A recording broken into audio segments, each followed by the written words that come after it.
Hello everyone.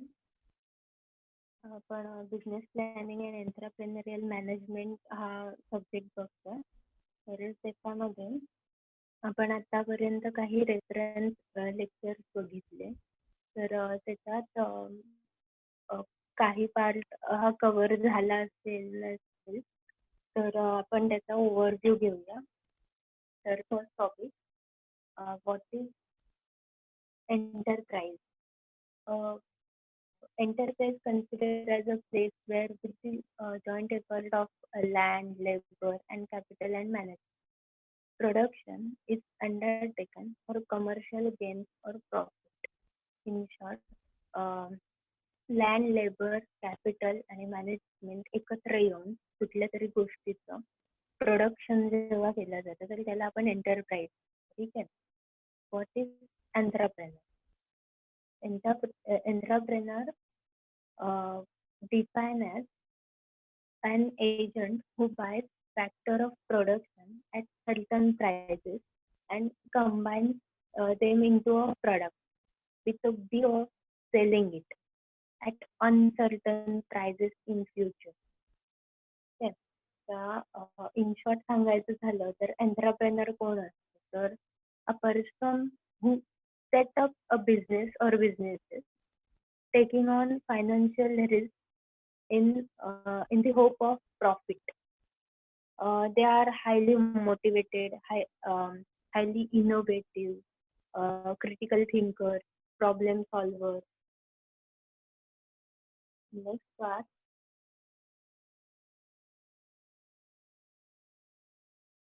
entrepreneur.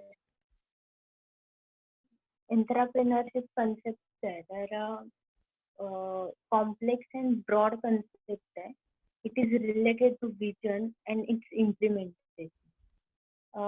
It promotes capital formation and creates wealth, and it has the thrill of risk, change, challenges, and growth. It extends beyond a conventional business and economic perspective.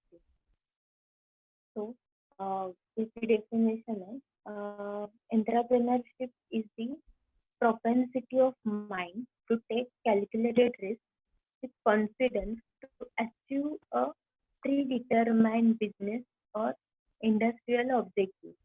In substances, it is the risk-taking ability of the individual broadly coupled with the correct decision making. आता इथे बऱ्याचशा definition तुम्हाला दिसतील. तुम्हाला कुठली definition जी easy वाटेल ती तुम्ही बघू शकता.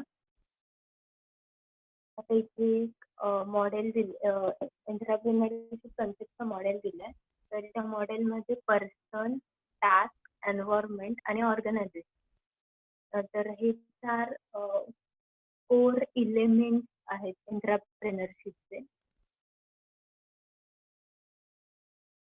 Next, defining entrepreneurship. एंटरप्रेन्योरशिप मध्ये जे इम्पॉर्टंट फॅक्टर लागतात तर ते इथे त्यांनी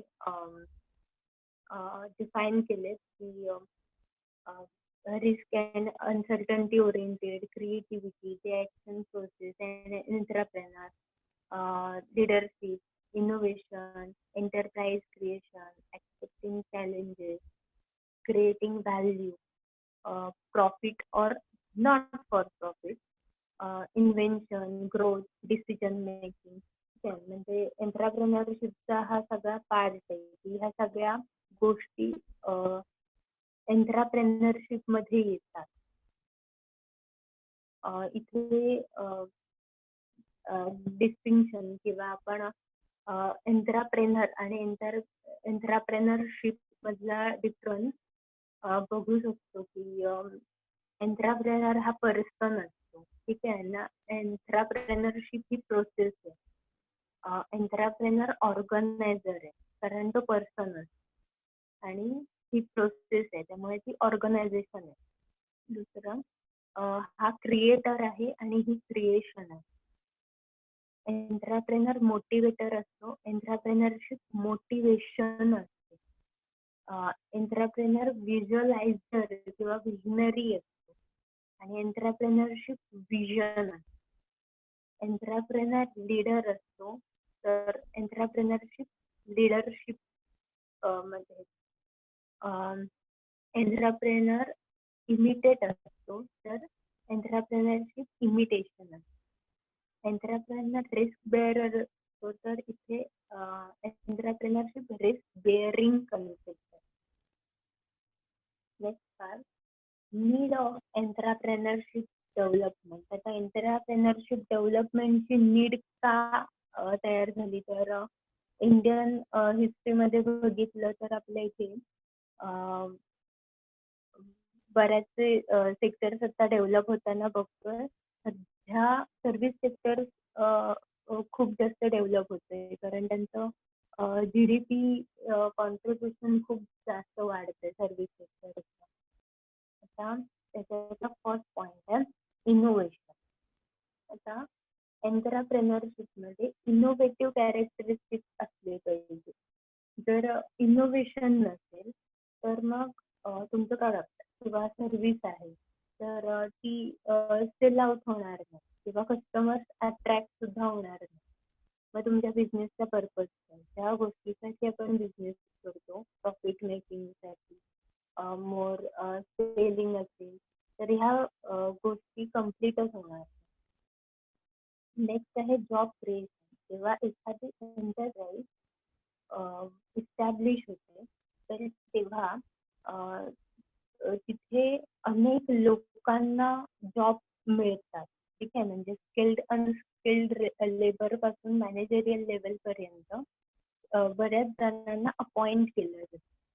म्हणजे काय की जॉब क्रिएशनचं काम एंटरप्रेनरशिप करते आणि म्हणून जास्तीत जास्त एंटरप्रेनर्स पुढे यावेत, त्यांनी त्यांचे बिझनेस स्टार्ट करावेत. त्याच्यासाठी आपली गव्हर्नमेंट मोटिवेट करते. म्हणजे लोन थ्रू, म्हणजे लोनमध्ये कन्सेशन असेल, सबसिडीज असतील, बऱ्याच गोष्टी आहेत, ट्रेनिंग असेल. ठीक आहे. नेक्स्ट आहे नंबर ऑफ न्यू स्टार्टअप. एखादी ऑर्गनायझेशन इस्टॅब्लिश होताना त्याच्यासोबत बाकीच्या छोट्या मोठ्या छोटे मोठे बिझनेस सुद्धा इस्टॅब्लिश होतात. जसं की रॉ मटेरियल किंवा सेमी फिनिश गुड सप्लायर्स असतील तर ह्यांचे बिझनेस पण हळूहळू डेव्हलप व्हायला लागतात, कारण हे सगळे इंटरलिंक्ड बिझनेसेस आहेत. ठीक आहे. नेक्स्ट आहे opportunity to contribute to society and be recognised for your effort. तुमचं प्रोडक्ट आणि सर्व्हिसेस थ्रू एंटरप्रेनरला अपॉर्च्युनिटी मिळते की सोसायटीसाठी किंवा लोकांसाठी काहीतरी चांगलं प्रोडक्ट द्यावं किंवा त्यांना चांगली सर्व्हिस किंवा फॅसिलिटी प्रोव्हाइड करता यायला हवी आणि ते रिकॉग्नाइज केलं जावं. आता एक्झाम्पल कन्सिडर केलं तर टाटा ग्रुप, तर त्यांचं कॉन्ट्रीब्युशन खूप चांगलं आहे. म्हणजे त्यांचे प्रोडक्ट वाईज बघायला जरी गेलं तरी त्यांचा प्रोडक्टला क्वालिटी खूप छान आहे. ठीक आहे. त्याच्यानंतर आहे पाथ ऑफ क्रिएटिंग टुमारो. आता एंटरप्रेनर आर विजनर. ठीक आहे. तर त्याच्यामुळे पुढील काळाचा विचार करून किंवा नेक्स्ट जनरेशनचा, त्यांच्या डिमांडचा, मार्केट कंडिशनचा विचार करून ते त्यांचा बिझनेस इस्टॅब्लिश करतात आणि त्याच्यानुसार त्यांच्या प्रोडक्टमध्ये, सर्व्हिसेसमध्ये व्हॅरिएशन्स आणतात किंवा तशी डिमांड तयार करतात. आता हे नेक्स्ट पॉईंटमध्ये येईल इन डिटेल. 6 पॉइंट आहे entrepreneurship provide an opportunity to make a difference and create your own destiny.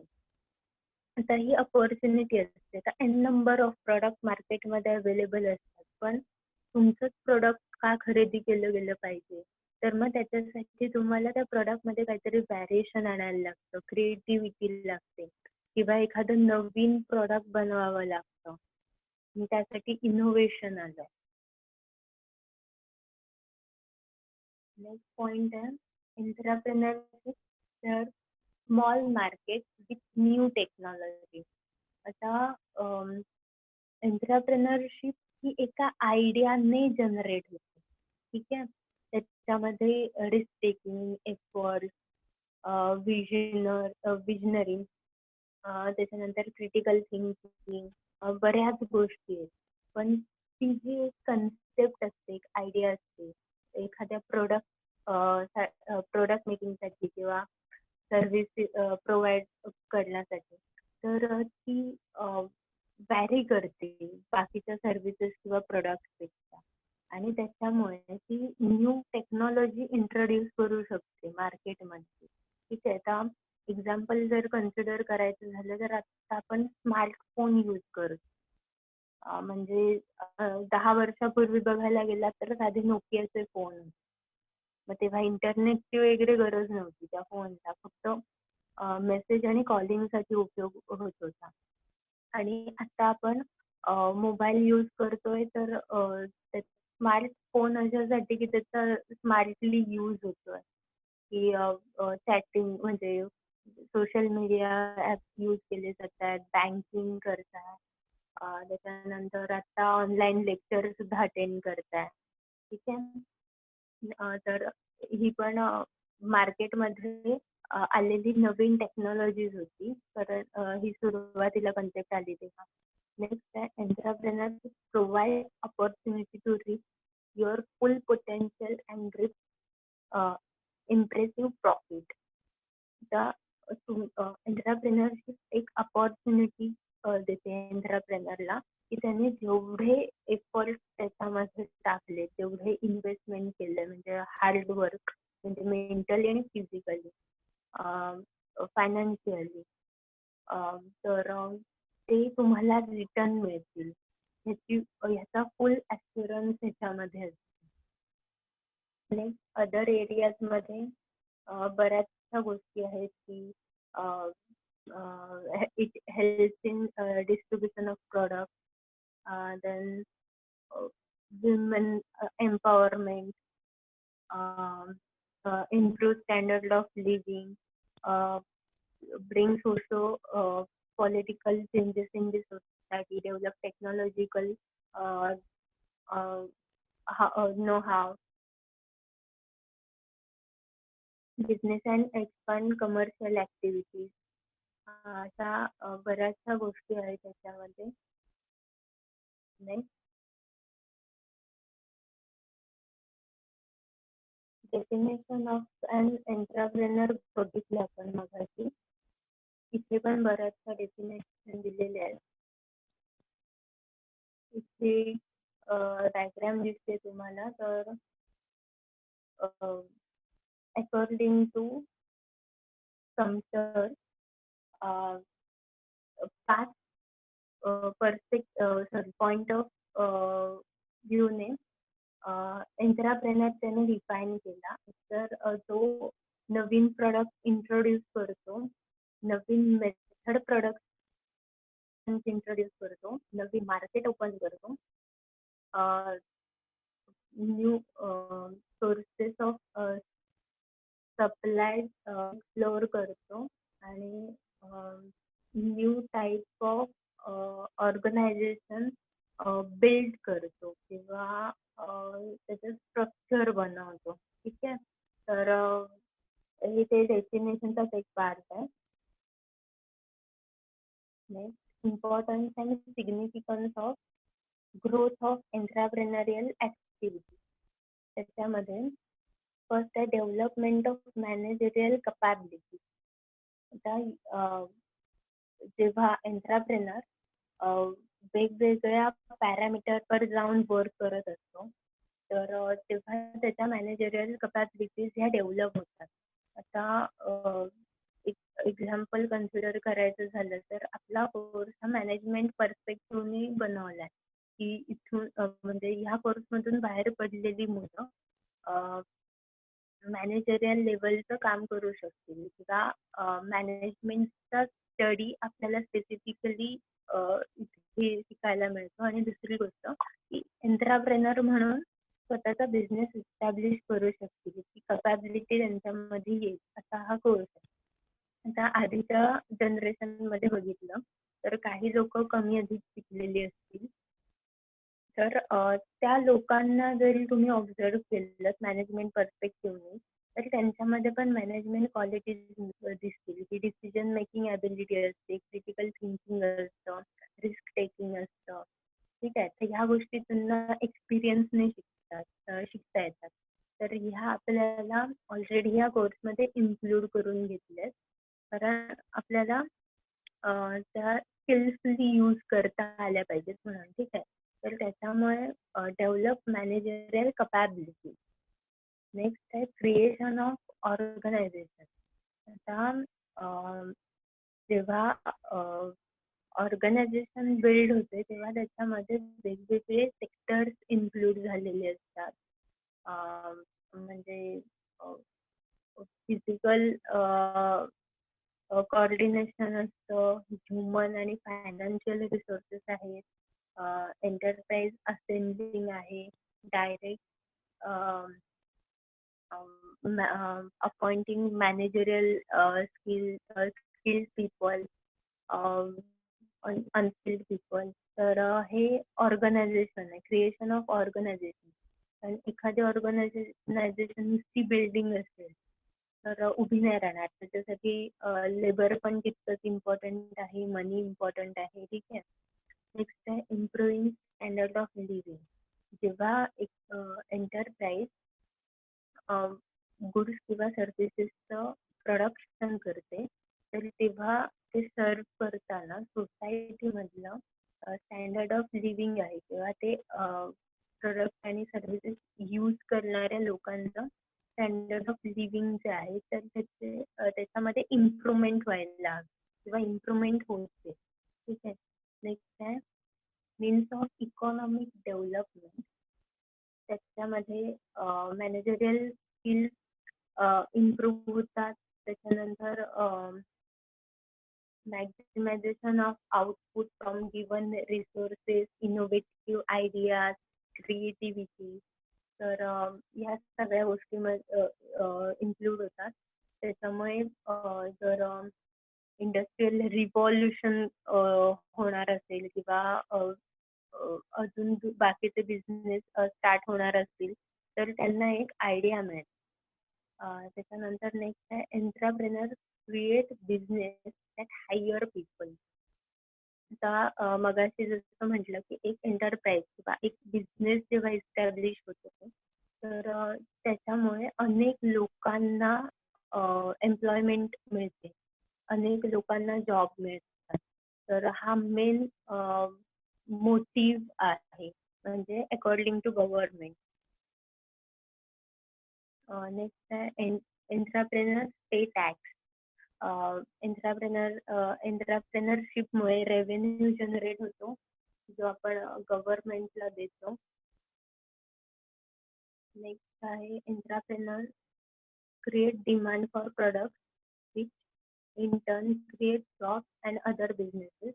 मगाशी जे डिस्कस केलं की छोटे मोठे बिझनेसेस जे आहेत सपोर्टिव्ह किंवा raw material, semi finish goods असतील किंवा आफ्टर सेल्स सर्व्हिससाठीचे जे असतील तर ते बिझनेस सुद्धा डेव्हलप होतात एका एंटरप्रेनरशिपमुळे. नेक्स्ट आहे entrepreneur introduce new technologies to the market. Innovation आणि क्रिएटिव्हिटी हा पार्ट असल्यामुळे नवीन टेक्नॉलॉजीज मार्केटमध्ये लॉन्च करता येतात, इम्प्रूव्ह करता येतात. Entrepreneur stimulate the economy by instilling confidence in people. आता GDP रेट मध्ये पण कॉन्ट्रीब्युशन देता येतं कारण इकॉनॉमिक डेव्हलपमेंट होत असते. जॉब देता येत असतात लोकांना, नंबर ऑफ पीपल हायर केले जातात त्याच्यामुळे. त्याच्यानंतर इंडस्ट्री स्ट्रक्चरमध्ये रिसेंट टेक्नॉलॉजिकल चेंज किंवा मॅनेजरियल चेंज हा इम्प्लिमेंट करता येतो आणि त्याच्यामुळे इंडस्ट्रीचं स्ट्रक्चर चेंज होऊ शकतं. मॅनेजरियल चेंज आपल्याला किंवा टेक्नॉलॉजिकल चेंज आपल्याला बऱ्याचदा झालाय एक वेळेला. न्यू टेक्नॉलॉजी त्याच्यामध्ये adaptation of new technology, next deregulation and privatisation.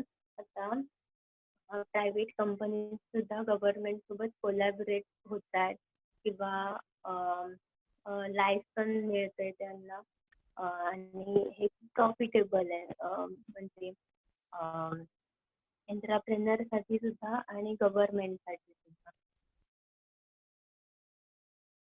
Formation of new business communities,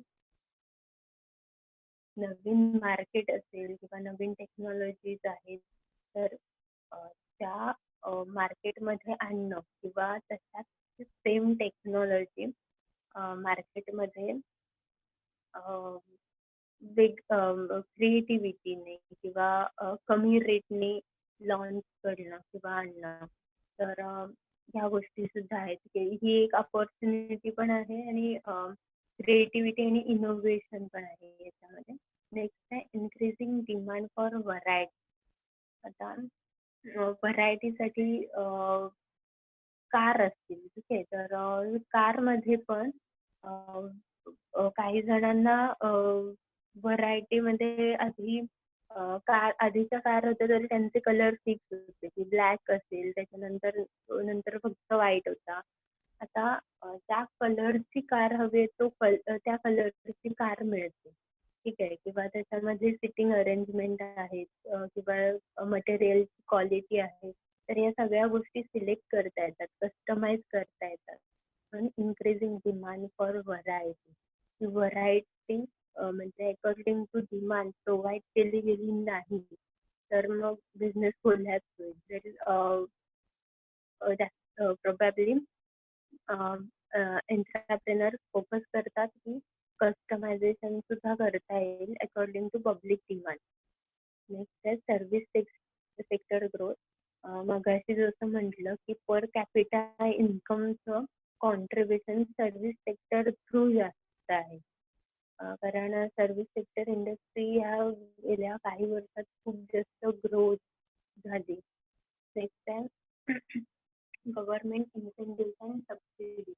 एंटरप्रेनरसाठी government incentive आणि सबसिडीज प्रोव्हाइड करतं जेणेकरून बाकीचे एंटरप्रेनर पुढे येऊन त्यांचा बिझनेस डेव्हलप करतील, ग्रो करतील. प्रेझेंट फ्लो ऑफ इन्फॉर्मेशन ज्यामध्ये टेक्नॉलॉजिकल रिव्हॉल्युशन आलं जसं 90च्या आसपास कम्प्युटर इंडियामध्ये आले. तर तेव्हा टेक्नॉलॉजिकल रिव्हॉल्युशनची ती सुरुवात होती. आता आपण लॅपटॉप, टॅब, मोबाईल सर्रास यूज करतो, पण तेव्हा ही टेक्नॉलॉजी नवीन होती, ठीक आहे. तर त्याच्यामुळे ती पहिली गव्हर्नमेंट सेक्टरमध्ये अडॉप्ट केली गेली आणि नंतर त्याचं प्रायव्हेटायझेशनमध्ये जास्त यूज झाला. नेक्स्ट आहे easier access to resources. Debt and इक्विटीसाठी इझी ॲक्सेस आहे.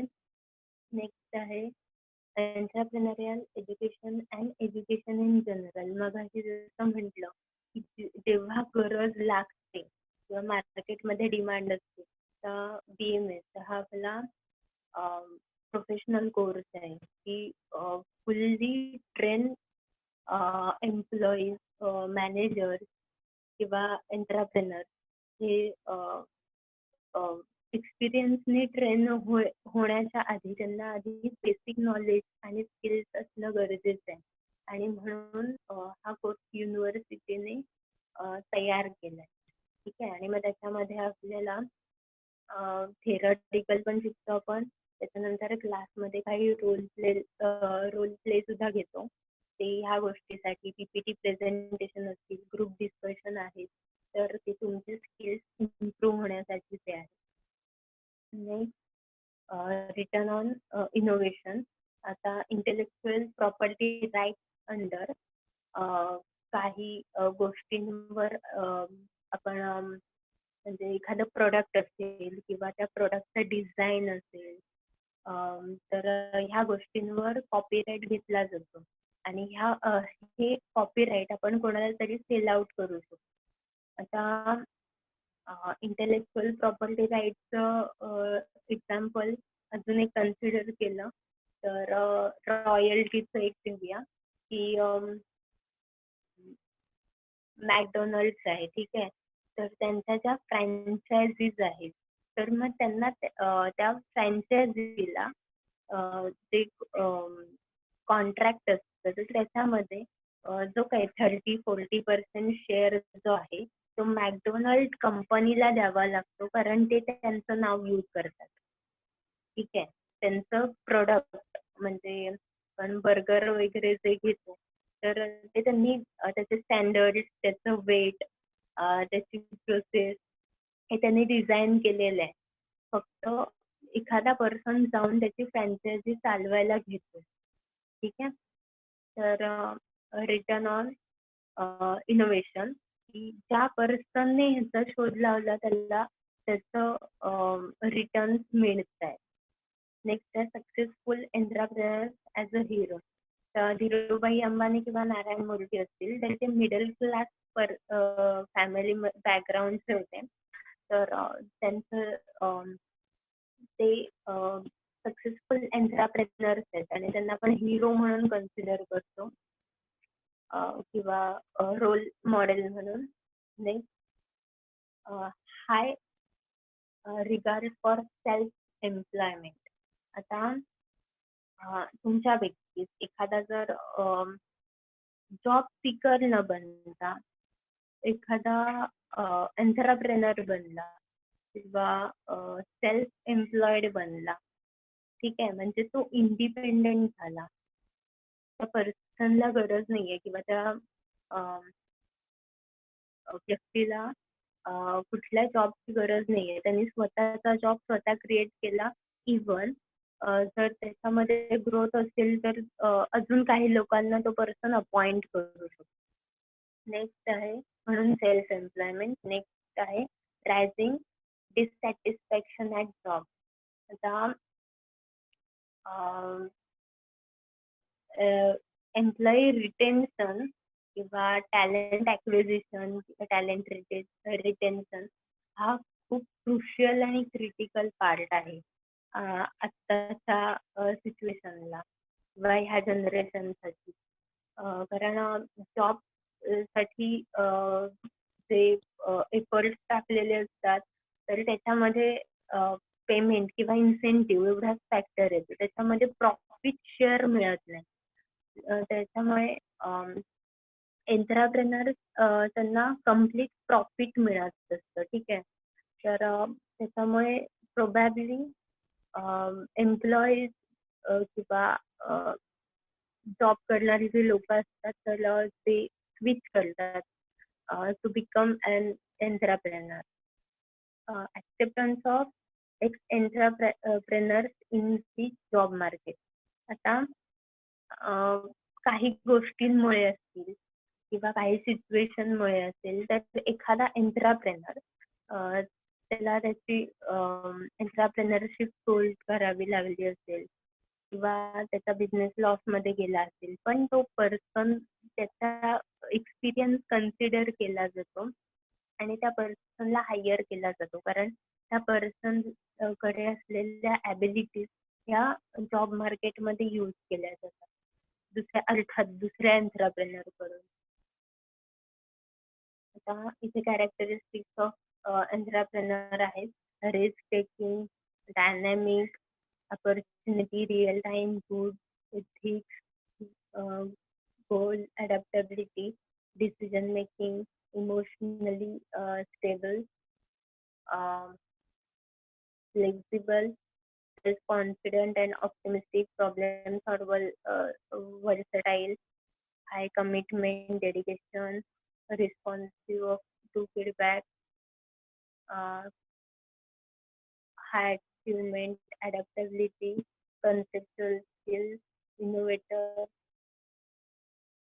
creative, ॲबिलिटी टू रेकॉग्नाइज असे बरेच कॅरेक्टरिस्टिक्स आहेत तिथे.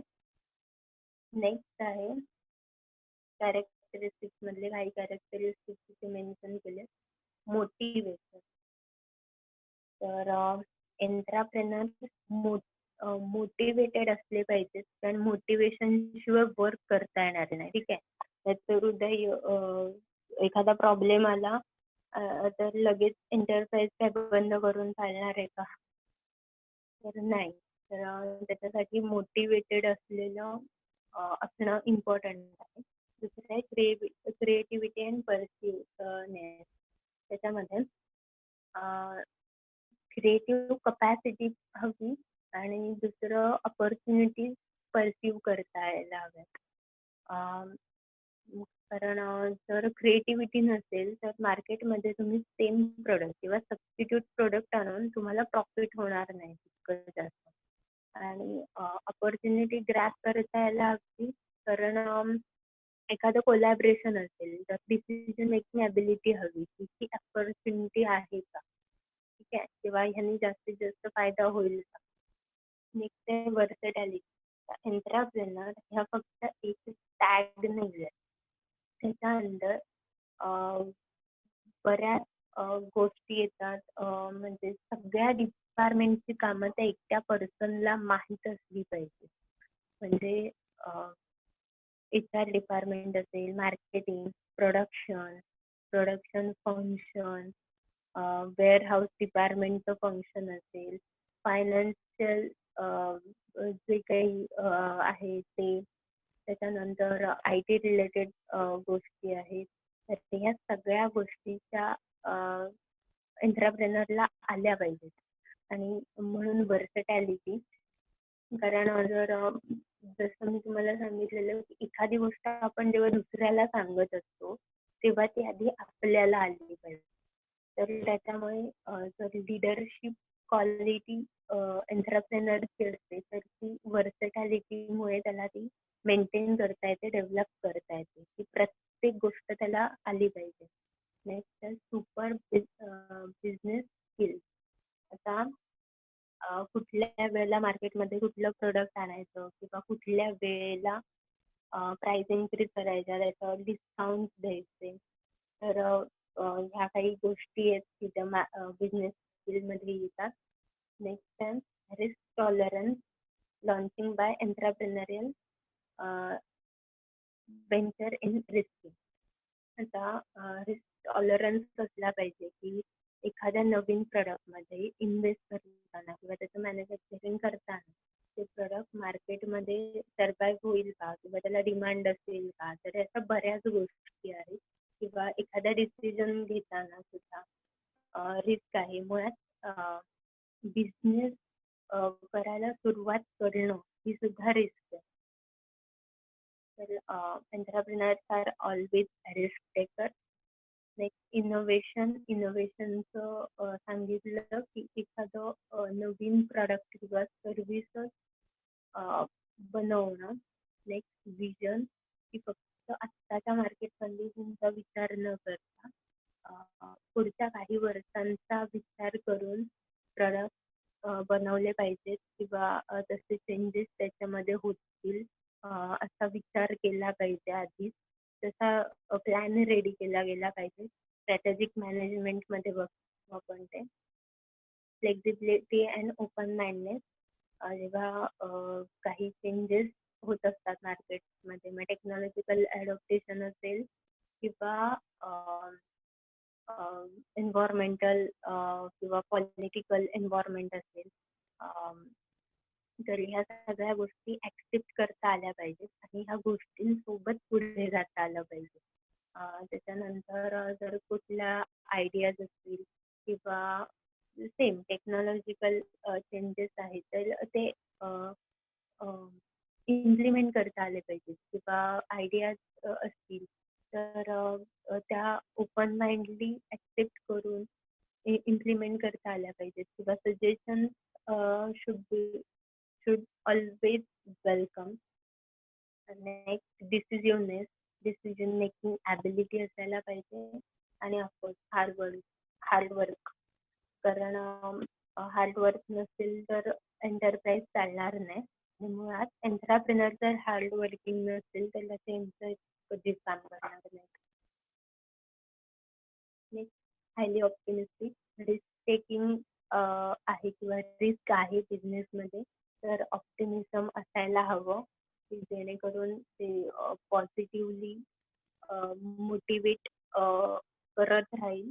नेक्स्ट आहे इंडिपेंडन्स, मगाशी जसं सांगितलं की सेल्फ एम्प्लॉईड असतो. Foresight, visionary according to consumer attitude असेल, मार्केट असेल, फोरकास्ट करता आलं पाहिजे. म्हणजे जर फोरकास्टिंग म्हणजे आपण म्हणतो ते गुड ऑर्गनायझर. मगाशी आपण बघितलं की entrepreneur should be good organiser.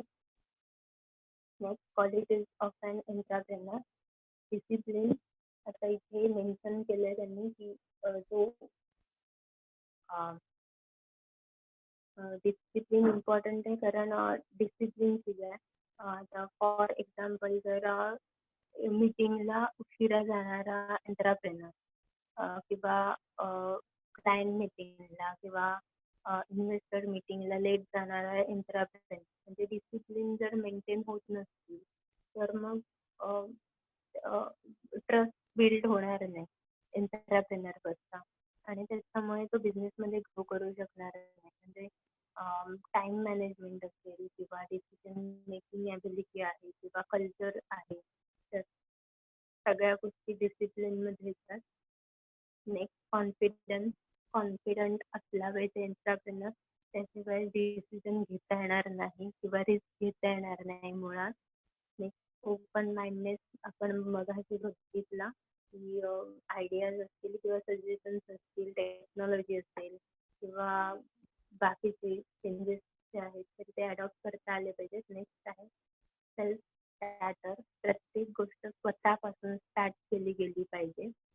जर समोरच्याला गोष्ट आली पाहिजे एखादी असं जर आपल्याला वाटत असेल तर ती आधी आपण केली पाहिजे. ठीक आहे. कॉम्पिटिटिव्ह, हेल्दी कॉम्पिटिशन ही मार्केटमध्ये काय सिच्युएशन आहे, सेम बिझनेस एंटरप्रेनर काय करतायत, त्यांचे प्रोडक्ट काय आहेत, तर किंवा आपले product according to competitor product improve कसे करता येतील, तर या सगळ्या गोष्टी आहेत. त्याच्यानंतर क्रिएटिव्हिटी पण मग एक्सप्लेन केलं. प्रोडक्टमध्ये व्हॅरिएशन आणणं.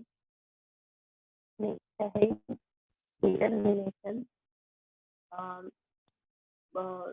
अप्स अँड डाऊन्स होतात बिझनेसमध्ये, पण डिटर्मिनेशन, ऑप्टिमिझम, मोटिवेशन ह्या गोष्टींवरच सर्वाइव्ह होता येतं. त्याच्यामुळे डिटर्मिनेशन इम्पॉर्टंट आहे.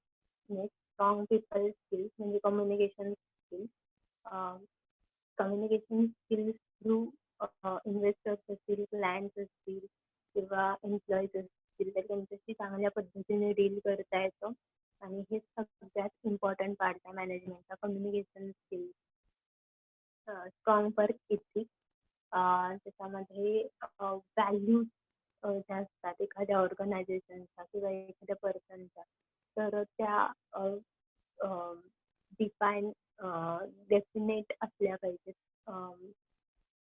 त्याला काहीतरी एक बेस असायला हवा, की इथिकल बिझनेस असेल किंवा इथिकल पर्स्पेक्टिव्ह असेल. आणि passion, he should be passionate about his work. तो फर्स्ट टॉपिक संपलाय आपला. आणि फर्स्ट युनिट कम्प्लीट झाल्यानंतर तुम्हाला असाइनमेंट दिला जातील. नेक्स्ट टॉपिक उद्याच्या लेक्चरला होईल. ठीक आहे. काही डाऊट्स असतील तर मेसेज करून विचारा.